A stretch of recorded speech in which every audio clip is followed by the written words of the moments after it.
It was spring. On that day when the sunlight softly descended, I suddenly couldn't remember what my name was. Every morning at 5:30, when I opened the rice cooker lid, the day began. My son and his wife, 2 grandchildren. Before they even woke up, I was already running the laundry, making soup, and packing lunchboxes. Then suddenly, this thought occurred to me. When did I stop being called by my name and become just Mother? Mother, please wash our clothes separately from yours.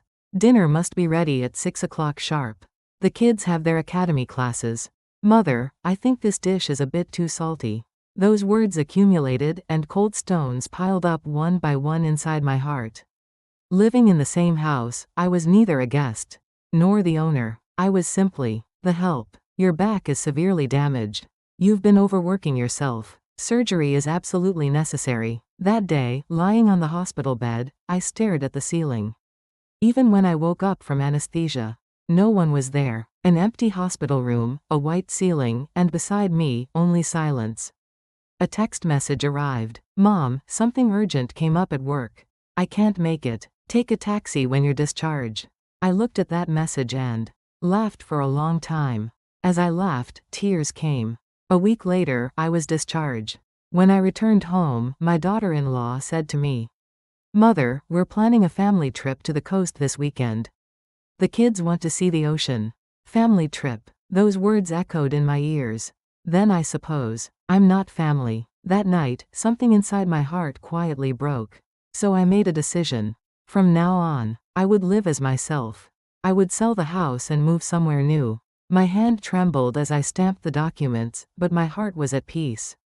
It was my first independence in 74 years. Mother, what's with all this luggage? Are you moving? So suddenly? My son asked, his face bewildered. Yes, suddenly. But for me, this decision came too late. From now on, I'm going to live my own life. A small village near the Ulsan coast. When I opened the window, the scent of waves drifted in. By my side was a dog named Star. Star, we're truly free now. For the first time, I made the food I wanted to eat. Kimchi fried rice with a fried egg on top. Even eating alone, it was the most delicious meal in the world. A month passed that way. Every morning, I drank coffee while watching the ocean. I chatted with the neighborhood grandmothers, took walks with Star, and read books in the evening.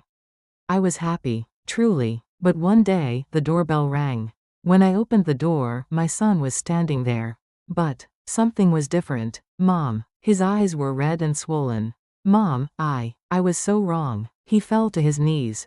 I realized too late how lonely you were, how much you struggled. I stood there, looking down at him.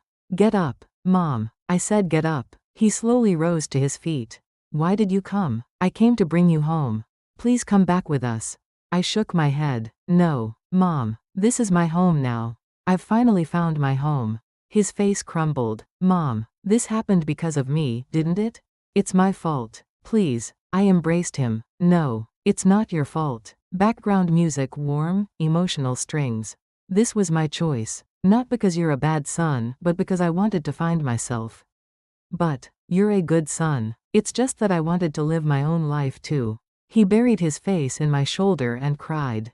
After a long moment, he asked, Then, what if we moved here? I looked at him in surprise.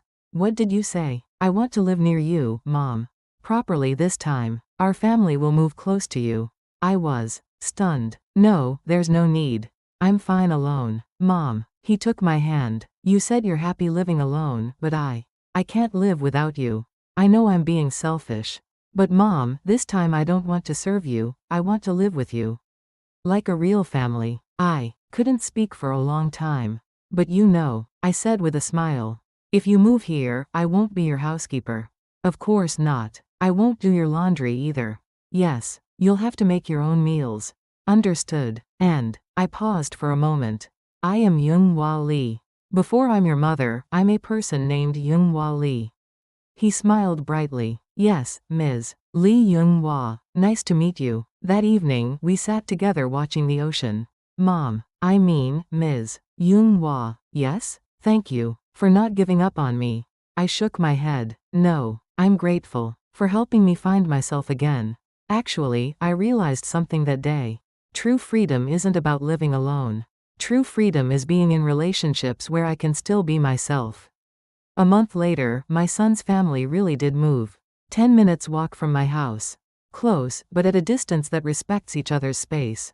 Grandma, my grandchildren came running. Are we going to the beach today? Shall we? Yes. Let's take Star too. My daughter-in-law approached. Mother, I mean, Ms. Yoonghwa. She smiled shyly. This is my first time living near the ocean. It's wonderful. Really? Me too. We smiled at each other. This time, not as daughter-in-law and mother-in-law, but just two women. It was evening. After eating dinner in our respective homes, we gathered at the beach. My son, daughter-in-law, grandchildren, and Star. Mom, I'm truly happy today. My son said. Me too. I replied with a smile. I'm truly happy too. That night, I returned home alone and opened the window. Moonlight sparkled on the ocean, and the breeze touched my face. I now understood. Happiness isn't found in solitary freedom, but in living together while respecting each other. And most importantly, even within those relationships, I can still be myself. A text message arrived. Mom, let's have lunch together tomorrow. At that noodle place you love. Your son. I smiled and replied. Sounds good, but I'm paying. Yoonghwa Lee. Another reply came. Yes, Ms. Lee Yoonghwa. See you tomorrow. I put down my phone and looked out the window again. It was spring, the second spring of my life. Or perhaps, my very first real spring. Morning sunlight streams through the kitchen window. As I brew coffee, I gaze at the ocean. Now, I am neither someone's mother nor someone's housekeeper. Just Yoonghwa Lee, and at the same time, a beloved mother, grandmother, and friend. Life is not long. That's why today, too, I bloom as myself. Star, let's go for a walk. Star runs to me, wagging her tail. I tie my sneakers and smile. Where should we go today? East Beach? Or the West Hill? As I step out the door, sunlight touches my face. It's warm. And I'm happy. Have you been living for others, just like me? If so, it's time to start a day for yourself. It's time to call your own name again. And remember, true happiness is neither being alone nor depending on someone. It's living as yourself while being with the people you love.